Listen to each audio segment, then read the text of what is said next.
ଏହି ତାରିଖରେ ପ୍ରକାଶ ପାଇବ ଯୁକ୍ତ 2 ରେଜଲ୍ଟ। ଏନେଇ ସିଏଚ୍ଏସ୍ଇ ପକ୍ଷରୁ ଜାରି ହେଲା ବଡ଼ ଘୋଷଣା। ଏବେ ଯୁକ୍ତ 2 ପରୀକ୍ଷା ଶେଷ ହେବା ପରେ ରେଜଲ୍ଟ ତାରିଖ ମଧ୍ୟ ପ୍ରକାଶ ପାଇଛି।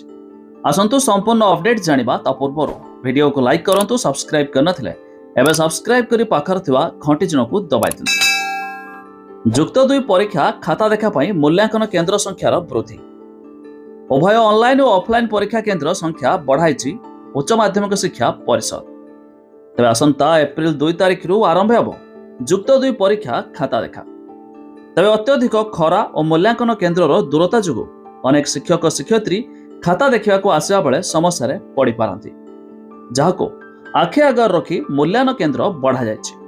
ତେବେ ଖାତା ଦେଖା ପାଇଁ ପ୍ରାଥମିକ ପର୍ଯ୍ୟାୟରେ 8,000 ଶିକ୍ଷକ ଶିକ୍ଷୟିତ୍ରୀ ନିଯୁକ୍ତ ହୋଇଛନ୍ତି। ତେବେ ଏକ୍ଜାମିନରଙ୍କ ସୁବିଧା ଦୃଷ୍ଟିରୁ ସେମାନଙ୍କୁ ନିଜ ଜିଲ୍ଲାରେ ହୋଇଥିବା ମୂଲ୍ୟାଙ୍କନ କେନ୍ଦ୍ରରେ ଖାତା ଦେଖିବା ପାଇଁ ନିୟୋଜିତ କରାଯାଇଛି। ଏଥିସହିତ ଆଉ ଏକ ବଡ଼ ନିଷ୍ପତ୍ତି ନେଇଛି ସିଏଚ୍ଏସ୍ଇ। ଏଥର ମାଲ ପ୍ରାକ୍ଟିକ୍ସ ବା ଏମ୍ପିର ବୁକ୍ ହୋଇଥିବା ଛାତ୍ରଛାତ୍ରୀଙ୍କୁ ଦିଆଯିବ ବଡ଼ ଆଶ୍ୱସ୍ତି। କୌଣସି ଭୁଲ ନଥାଇ ତ୍ରୁଟିପୂର୍ଣ୍ଣ ଭାବେ ଏମ୍ପିରେ ବୁକ୍ ହୋଇଥିଲେ ସେମାନଙ୍କ ପରୀକ୍ଷା ଫଳ ସାଧାରଣ ପରୀକ୍ଷାର୍ଥୀଙ୍କ ସହ ଏକା ସାଙ୍ଗରେ ପ୍ରକାଶ ପାଇବ। ତେବେ କାଉନସିଲ ଦ୍ୱାରା ଗଠିତ ସ୍ୱତନ୍ତ୍ର କମିଟିର ଯାଞ୍ଚରେ ଏମ୍ପିରେ ବୁକ୍ ହୋଇଥିବା ଛାତ୍ରଛାତ୍ରୀ ନିଜ ପକ୍ଷ ରଖିବେ।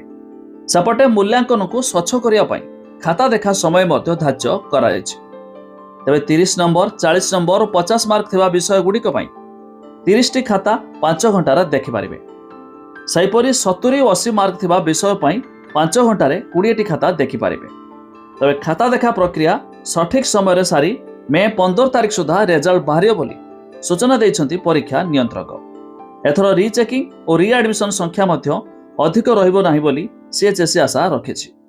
ତେବେ ଯାହାକି ସିଏଚ୍ଏସ୍ଇ ବଡ଼ ସୂଚନା ମୁତାବକ ଯୁକ୍ତ 2 ରେଜଲ୍ଟ ମେ 15 ସୁଦ୍ଧା ପ୍ରକାଶ ପାଇବ।